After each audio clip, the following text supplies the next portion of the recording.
My name is Paul Matson III, and this assignment is for Sociology 213 with Professor Yvonne Tai. First off, I apologize for the noise in the background. I got a parrot, so he likes to, sorry. I'm a nerd, without a doubt.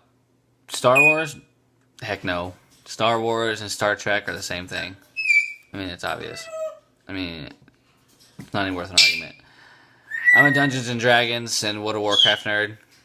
I've been playing World of Warcraft, known as WoW, off and on since 2006, since Vanilla came out. World of Warcraft is an MMORPG, which stands for Massively Multiplayer Online Role-Playing Game.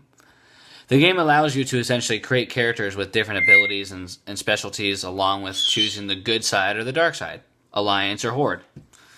For the Horde, just saying. A player gets to experience a virtual world that captivates players for hours on end. The online servers reach worldwide, and a player can find themselves playing with people from all over the world at any time of day. World of Warcraft has reached a peak of having over 100 million players worldwide, which makes a lot of sense. I personally met one of my best friends through World of Warcraft. He lives up in Oregon.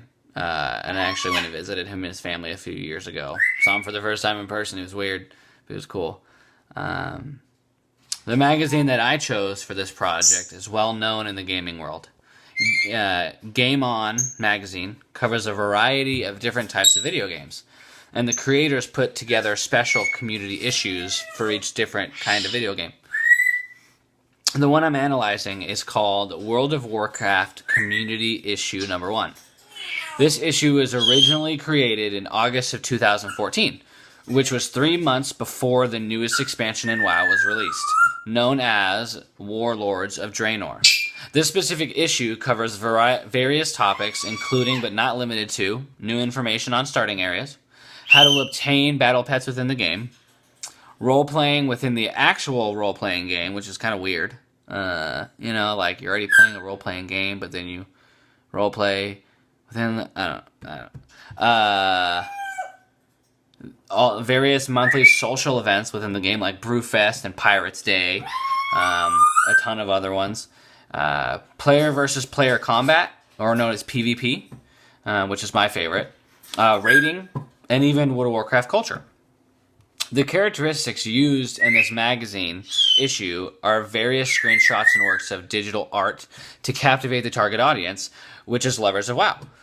For example, the cover of this specific issue is a work of art of a warlord orc, which makes the audience want to look at the magazine because the cover has to do with the new expansion that's going to be soon released. It draws the audience like white on rice. You know what I'm saying? This magazine issue has a diverse set of messages that are being displayed within the text and articles. One in particular, the article is titled Rating for Dummies, starting on page 50. This article basically speaks to the specific social group of players who are brand new to raiding and the new advances made for raiding.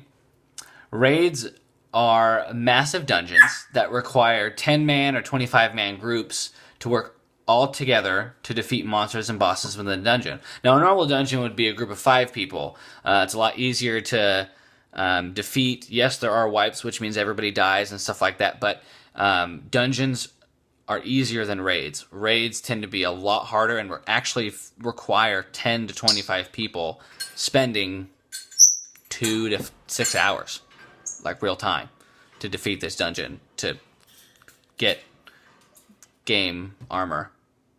That's not real. Back in the day, a player would either raid with his or her in-game guild, which would already have a group ready, or the player would have to sit for hours in a popular zone and try to put together a raid group with random other people on their server, which would take hours. I mean, you'd be sitting there in chat saying, like, looking for more LMFR, looking for more raid, 25-man, Nexus, we need DPS, tank, and heal. Like, it just takes forever. And then, of course, you have people like, well, you guys aren't ready yet, and I have been waiting too long, and I don't want to do it anymore. So then other people leave the group. It takes so long. Nowadays, we have a new system called LFR, which is looking for a raid. It basically queues you up automatically based on your character with other players from around the world, instead of just being your server from around the world, to accomplish the raid of a dungeon. This makes raiding to be much quicker, much easier. It's just a lot faster process. Now, there is still a queue line depending, like DPS, which is just regular attack. Their queues tend to take longer, whereas like a tank or healer, you need tanks and you need healers, otherwise you're going to wipe.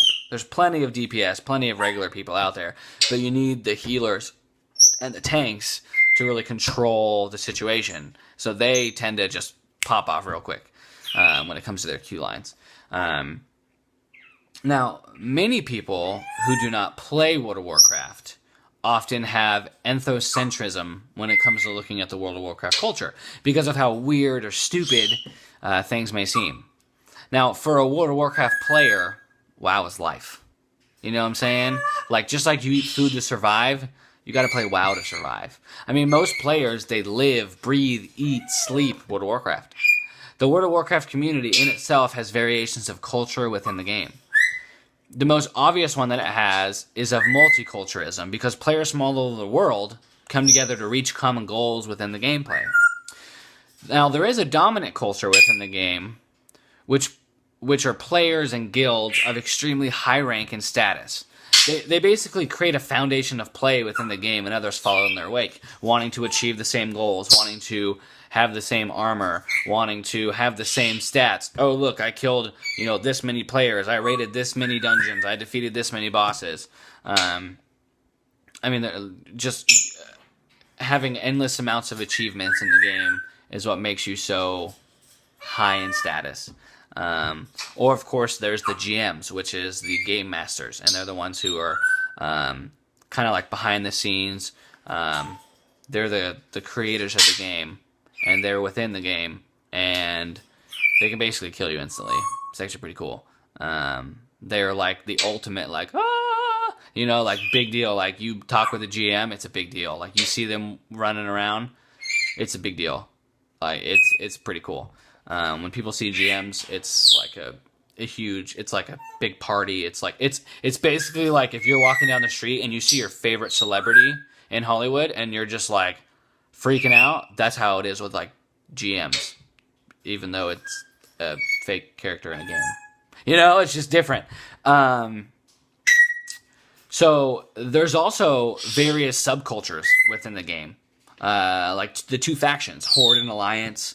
Along with PvP players, player versus player players, which is like Horde and Alliance battling together in battlegrounds and real world, not real world, but like different zones, like leveling zones. There's raiding players. So like me, I'm a PvP player. I love to kill Alliance. I'm a Horde. I love to kill Alliance. I'm not a raider. I'm not a big fan. There's just certain type of people. It's a certain type of subculture. There's guild masters, campers, which is like higher level players going to lower level zones and basically just camping lower level opposite faction players, which is basically like killing them and then they resurrect and you kill them again, you kill them again, you kill them again. Twinks, which is for battlegrounds. Guilds, which is like a group of people all under the same common goal that just there to have fun. Garrisons, etc. There's a lot of material culture within the game, ranging from specific armor and weapon sets to Horde being the color of red and Alliance being the color of blue. I mean, there's so many different type of materialistic culture. It's ridiculous. Even mounts, like, whether it's riding mounts or flying mounts, or people will even, first of all, people pay $15 a month to play for the game. Yeah. And they'll also spend $25 on a mount that you ride within the game. Interesting. No. A funny joke within the symbolic culture of World of Warcraft is the ongoing joke that girls do not play WoW. They just don't. I mean, of course they do, but everyone constantly jokes that girls never play WoW. And then there's the Chuck Norris jokes that used to happen for hours on end in the Barons Zone general chat, but for now, some reason, jokes now take place in trade chat of the major city zones. So, I mean, World of Warcraft is a very diverse and interesting social culture, and I can go on for hours and hours and hours about just the game itself and the culture within the game and how it relates to society. And I mean, there's stories of people meeting their significant others through World of Warcraft. They've met, the opposite sex or same sex, and they've met them and then married them eventually. I mean, it's pretty crazy. There's some crazy stuff out there. So I'm going to bed now. So he's quiet.